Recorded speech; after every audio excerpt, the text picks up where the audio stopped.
Okay, everyone, what I'm going to do now is I'm going to walk you through our week 3 example that we did in class on the Grandpa Joe and Grandma Sally property that they're asking $3 million for this particular property. It has $275,000 of gross potential rent per year. Grandpa Joe and Grandma Sally have mentioned that there is presently about a 5% vacancy rate. Do we know if that's accurate? We don't know yet. All we're trying to do is work with what we know initially. We can make some adjustments after the fact, but let's just work with what we know. I'm going to walk you through in this video a hand coding of the steps to go through when determining whether or not a property might offer positive, negative, or neutral leverage. Always remember this, the very first step that we need to complete is we need to reconstruct an operating statement. All right. Then, given that reconstructed operating statement, the second step is then to determine the extent of leverage for which the property might qualify given two constraints.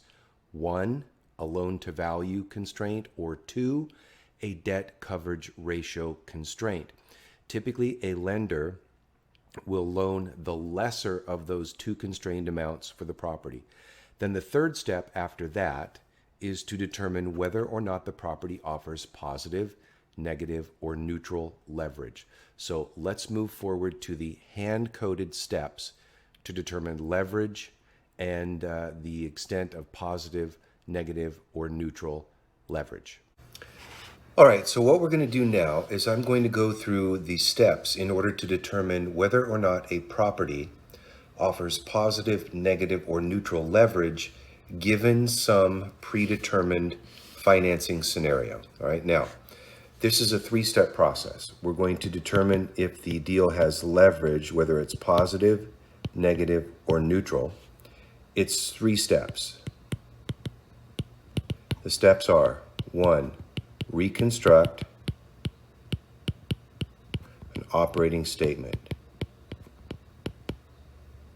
What we're trying to determine is the cap rate. The second step is to determine the extent of possible leverage given two constraints, either a loan to value, that's abbreviated LTV, or a debt coverage ratio, that is a DCR. All right. The final step is to determine whether the property offers positive, negative, or neutral leverage. It's a 3-step process. Let's take a look.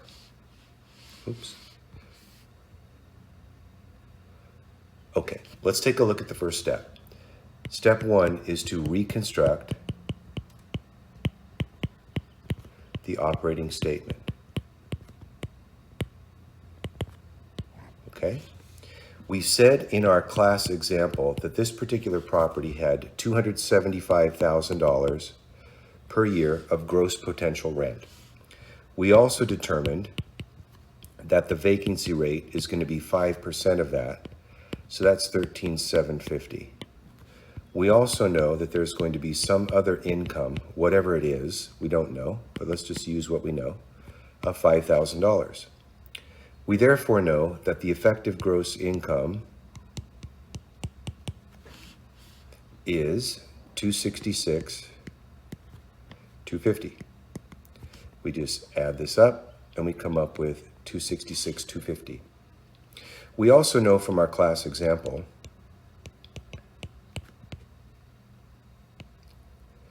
that the operating expense is going to be 30% of the effective gross income. We can calculate that as $79,875. We therefore know that the net operating income is going to be 186,375. Now, remember this format. The gross potential rent minus the vacancy plus or minus any other is going to equal our effective gross income minus our operating expenses is going to equal our net operating income minus our annual debt service, if any, is going to equal our before tax cash flow. Okay, now we've completed the first step of the equation. We know that our net operating income is 186,375. Okay, now we also said that the purchase price is anticipated to be $3 million. We've determined from our previous step that the net operating income is 186,375. What then is the cap rate? We know that the cap rate is the net operating income divided by our value. We therefore know that the cap rate is going to equal 186,375 divided by 3 million. Therefore, the cap rate is a 6.21%, okay? That concludes the first step in the process. We've reconstructed an operating statement, and we have calculated the cap rate.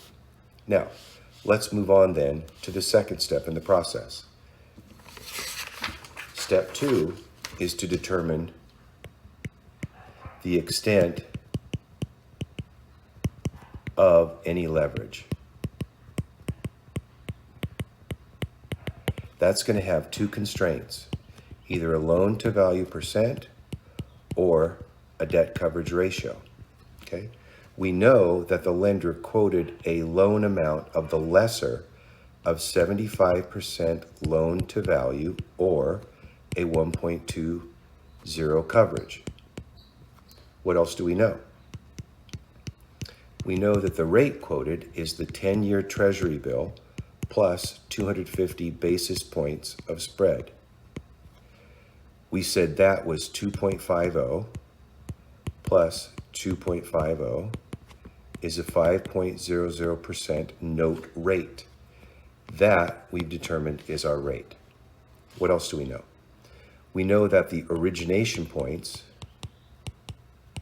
are 1% of the funded loan amount. All right. We also know that the lenders come up with some Mickey Mouse prepay of 2% of the payoff at the time we pay off the loan, if we pay it off early. All right, that's if we pay it off early. What else do we know? We also know that the lender quoted a loan term of 30 due in 10. Okay, so we've got the loan quote. Now let's go through the next step. Once we have the loan quote, we can calculate then the extent of our leverage. Now, the lender said that they would loan us the lesser of 75% loan to value or a 1.20 DCR. Now, what I typically do is I just draw a line right down the center here and create like a big T. And what I'm going to do is I'm going to calculate the extent of the loan to value amount and then the debt coverage amount. We're going to take the lesser of these two loan amounts in order to determine the amount that the lender will loan. Let's take a look at the loan to value constrained amount first. We know that we could purchase the property right now for $3 million. The lender said they'd loan 75% of that, maybe. We therefore know that that's about $2.25 million. Now, what does this equal to? That equals our present value. Okay?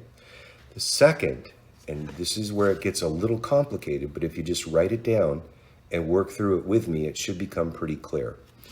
On the debt coverage ratio constrained amount, we need to write this: the net operating income divided by the debt coverage ratio divided by 12. Okay? We know in our previous setup that the net operating income is 186,375. We know as well that the lender will loan us a 1.2 DCR. and we have to divide that by 12. Therefore, we know that this amount here is going to equal 12,943, okay? Now, what we need is we need to know what exactly does this amount represent. This 12,943 represents the payment amount in this constrained scenario. So that's a 12,943 minus. Why minus? Because it's a cash outflow. Anytime we write a check for a monthly payment, that is a cash outflow. Therefore, that's a negative number. What else do we know? We also know that the lender said, I'll loan you the money for a 30-year term due in 10 years. What else do we know? We also know the note rate is 5%. Okay? Therefore, the present value in this scenario is 2,410,989. Now, what's the lesser between the 2.4 and the 2.25? We know it's the 2.25 is the lesser of these two amounts. So what I do is I typically just draw a line through that amount of money that won't qualify for the loan because it's the higher of the two amounts. It's the greater of the two amounts. Then I come over here to the amount of money for which the loan will qualify, which we know is the 2.25. I start off with a present value of 2.25. I know my N is a 30-year due in 10. I know my rate is 5%. Therefore, I can calculate my payment. My payment is negative 12,078.49. Now, what else do we know? We began by saying we're going to hold this deal for 5 years. Okay? That hold is going to equal my number of payments, my N. Therefore, I can calculate my future value of payoff at 2,066,146.47. Right? I also know that I have to add a 2% prepayment penalty to that because I'm paying it off early. The lender said that they would loan me the money for 30 years, but due and payable in 10 years. How long was the strategy here to hold this deal? We were supposed to hold it for 5 years. Therefore, we know we're going to get hit with a prepayment penalty because we're holding it for 5, and there's a prepayment penalty up until 2 months before that 10-year payoff term. What else do I know? Well, I know that my present value is $2,250,000. I have to subtract 1% from that because of the loan fee.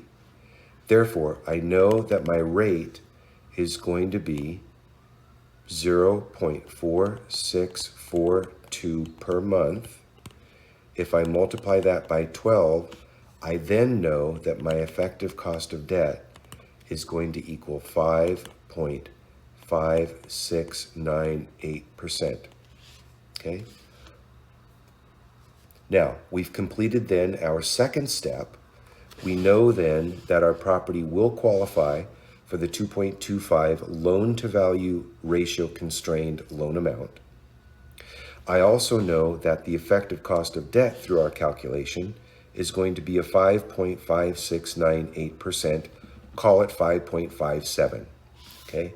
Now, we're going to move forward to the third step in the process, and that's to determine the extent of our leverage, whether it's positive, negative, or neutral. The way we do that is we take the cap rate minus the effective cost of debt, and that's going to be our leverage.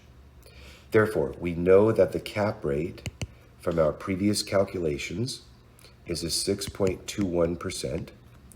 We know that the effective cost of debt is going to be 5.5698%. We therefore know that our leverage is going to be positive to the extent of 64, approximately 64 basis points. We have positive leverage. All right, so that is an example of hand coding the 3 steps to determine the extent of maximum allowable loan and the extent of leverage to determine whether or not the investment offers positive, negative, or neutral leverage.